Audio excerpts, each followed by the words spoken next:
There he is, ready to start his week. Is it freezing out? Nope, not even. 37 degrees. Just can't even buy a freeze this season. Never know what we're going to see when we go out the door. T-Rex does not seem impressed at all. But I am always impressed when I see these 500-600 foot tankers go by with the Tugs and look at the glassy water. And we are having a quiet weather week in southern New England.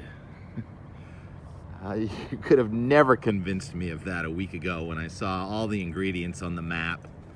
Storms coming into California where it's snowing in the mountains of Southern California where we were a few days ago.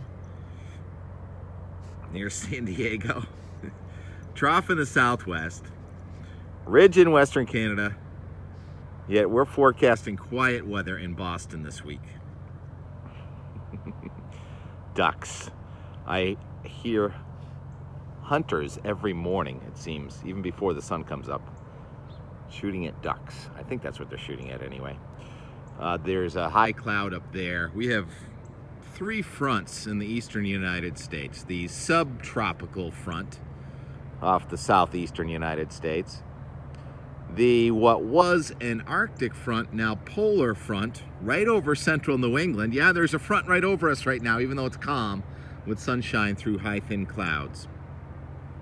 And then the Arctic boundary, which did sort of come into northern New England yesterday, is kind of eased and it's faded. So now the Arctic boundary is reloading the little orange line there, coming down from Canada into New England. Up in the sky, way up, 35,000 feet. The wind is 100 to 150 miles an hour. Yesterday, Peter James, he's always flying back and forth across the country. I can't remember the number, 500 something knots, 600 something miles per hour. Was it 600 knots, Peter? Anyhow, there's a rip and flow up in the sky. We talked about it yesterday, a confluent flow. That is, the air in Canada pushes south up in the jet stream, and the Bahamian ridge pushes north. And when air runs into itself, it has to go up or down. And when it runs into itself up in the sky, it pushes down. And that's why we have some sunshine today in parts of northern New England, that confluent flow. And it's such an intense sort of battle zone up in the sky that if we can get a little diffluence aloft, then it snows again or rains in southern New England. And that's going to happen tonight and early tomorrow as another surface front comes in here. A chance of a few rain or snow showers south. Period of snow at the Canadian border tonight and tomorrow. And then we're going to have a system sort of breaking off the west coast California low, racing across the southeastern United States. On the subtropical front, there's going to be low pressure developing, well, racing, it already exists, off the southeastern United States as a wave on an Arctic front goes across northern New England. And those two systems are going to phase for a superstorm in the North Atlantic. We had predicted a superstorm in the North Atlantic after we saw what happened in the Pacific 8 days ago.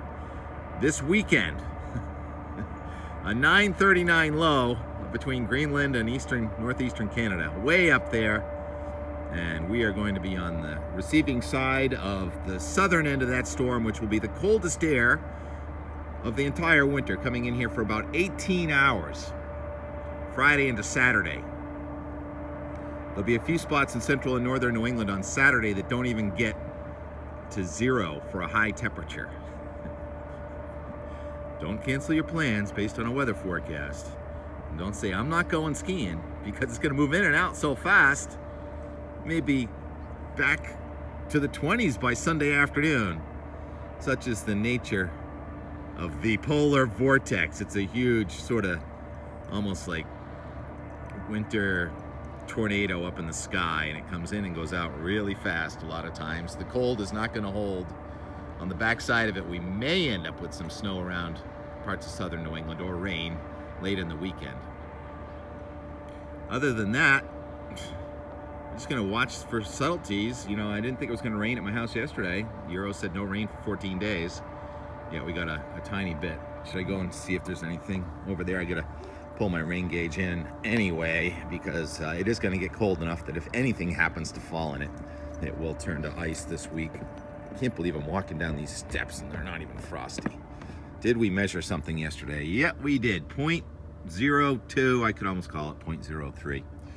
So you can just take that out, and this goes in the house.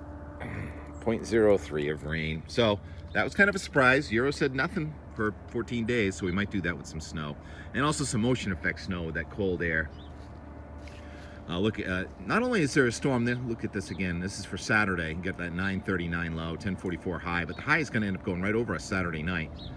And cold wind will shut down. Cold wind, that's an understatement. And then, believe it or not, there's another 939 low in the North Atlantic after that. So we may end up warming up and cooling off again.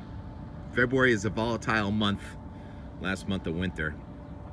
So I just can't believe how quiet it is going into February. Groundhog Day. Maybe it'll be snowing in Pennsylvania on Groundhog Day. That would be ironic, wouldn't it? I don't think it snowed there at all this winter.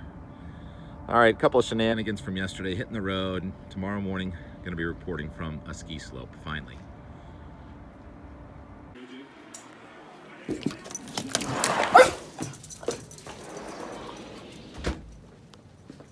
Provisional. Yesterday, sent out a tweet that said, the Euro says no rain in Boston for 14 days. That was about 30 hours ago, and guess what it's doing? It's raining in Boston. It's not freezing at my house. It's 51 degrees, you kidding? Anyhow, I just emptied out the gauge and put the inside tube back in.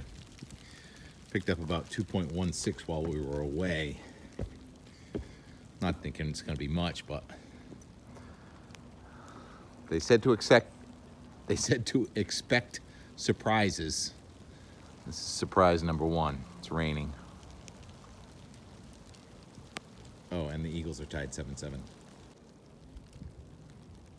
Sure, it's not gonna rain.